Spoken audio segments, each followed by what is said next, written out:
সবাইকে আমার ছোট বড় মিনি ব্লগে ওয়েলকাম জানাই। তো দেখো, আজকে আমি তোমাদের সাথে শেয়ার করব রান্না পুজো। আমি আমার বান্ধবীর বাড়িতে রান্না পুজোয় গেছিলাম, তো সেটা তোমাদের সাথে শেয়ার করবো। সকাল সকাল উঠে স্নান করে নিয়েছি। ঘুম থেকে উঠতে একটু লেটই করি আমি, তো ঘুম থেকে ওঠার পরে কিন্তু স্নান করে নিই, পুজো করে নিই। আমি ডেলি লাইফস্টাইল একদিন আমার দেখাবো কী কী করি। দেখো, তো চুল তো আঁচড়াচ্ছি, মুখের অবস্থাও খারাপ, হেয়ারের অবস্থাও খারাপ হয়ে গেছে। রাধে রাধে, আশা করছি সবাই ভালো আছেন, আমিও খুব ভালো আছি। তো স্নান করে রেডি হয়ে গেছি, এবার গেট উইথ রেডি মি একটা শেয়ার করব তোমাদের সাথে আজকে আমি। তো দেখো, ফার্স্ট কিন্তু আমি টোনার ইউজ করে নিলাম। এভাবে আমি স্প্রে করি না টোনারটা, তখনই মনে হয় যে আমার ভয় লাগছে যে চোখে না লেগে যায়। তো দেখো, টোনার ইউজ করা হয়ে গেছে, তারপর আমি একটু ট্যাপ ট্যাপ করে নিচ্ছি ফেসের মধ্যে। তো ট্যাপ ট্যাপ করে নিয়ে একটু ভালো করে টোনারটা যাতে ফিক্স হয়ে যায় মুখের মধ্যে, একটু 5 মিনিট রাখতে হয়। তারপরে আমি অন্য কিছু অ্যাপ্লাই করি ভালোভাবে মিক্স করে নেওয়ার পর। তোমরা মাসাজ করতে পারো, মাসাজ করা তো ফেস মাসাজ করা তো ফেসের জন্য প্রচণ্ড ভালো। তো দেখো, আমি আর লেট করবো না, তাড়াতাড়ি করব। একবার টোনারটা ইউজ করে মনে হয়নি, আরেকবার আমি দিলাম, এখানটা দেওয়া হয়নি মনে হচ্ছে এদিকের গালটা ঠিক মতো, সেই জন্য আরেকবার আমি টোনারটা অ্যাপ্লাই করে নিলাম ফেসের মধ্যে ভালো করে।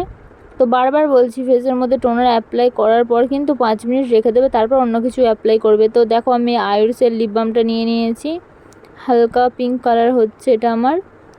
তো লিপ বাম না লাগালে এই ঠোঁটটা কেমন যেন হয়, শীতকাল হোক, গরমকাল হোক, বর্ষাকাল হোক, সব কিছুর মানে কালেতেই আমার কিন্তু লিপ বাম চাই তো চাই, মাস্ট।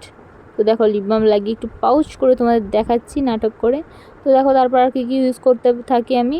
এরপর আমি ময়েশ্চারাইজার কিন্তু লাগিয়ে নেব। ময়েশ্চারাইজার কিন্তু গরমকাল বলে না, আমাদের শীতকালেও দরকার, গরমকালেও দরকার, সব কিন্তু সামার সব কিছুতেই দরকার আমাদের ময়েশ্চারাইজার মাস্ট। তো ময়েশ্চারাইজার লাগানোর পর আমি কিন্তু ভালোভাবে ম্যাসাজ করে নিচ্ছি, আলতো হাতে ভালোভাবে ম্যাসাজ করে নিচ্ছি, যাতে ফেসের মধ্যে ব্লাড সার্কুলেশনটা ভালোভাবে হয়। তো মাসাজ করা তো মাস্ট, আমাদের ফেসের মধ্যে ব্লাড সার্কুলেশন হলে তবেই না ফেসে গ্লো আনবে আলাদাই একটা। আমার মুখে পিম্পল হয়েছে, আমি পিম্পলের সাথে কীভাবে ফাইট করছি তার জন্যও ভিডিও আসতে চলেছে, দেখতে থাকো তোমরা। দেখো, ভালো করে ফেসে ম্যাসাজ করার পর কিন্তু ফেসটাকে আলাদাই গ্লো দিচ্ছে। তো একটু টিপ পরে নিলাম, যাই ড্রেস পরি আমি, আমার টিপ পরা লাগে, টিপ না পরলে মনে হয় যেন কিছুই হচ্ছে না। দেখো, বাইরে বেরিয়ে পড়েছি, রেডি হয়ে গেছি।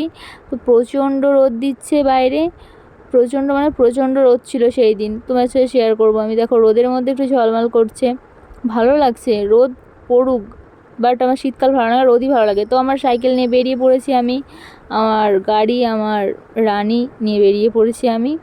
তো দেখো, বাইরেও প্রচণ্ড রোদ, সাইকেলে করে যাচ্ছি আমি প্রচুর দূর, বান্ধবীর বাড়িতে চলে এসেছি। বান্ধবীর বাড়িতে তো দেখাচ্ছি রান্না পুজোর জন্য, ও কিন্তু তখনই রেডি করতে লেগে গেছিলো। পুজো হচ্ছিলো মা লক্ষ্মীর, মা লক্ষ্মীর এখানে ধান আরও অনেক কিছু রাখা ছিল, কড়ি টড়ি সাজিয়ে রাখা হয়েছিল লক্ষ্মী পুজোর জন্য। তো কিছুক্ষণ পরে কিন্তু ব্রাহ্মণ চলে আসে পুজো করে। দেখো, এগুলো সব সাজানো আছে, খুব সুন্দর কিন্তু দেখতে লাগছে। রান্না পুজোয় বলতে পারো যে ফার্স্ট টাইমই আমি এলাম।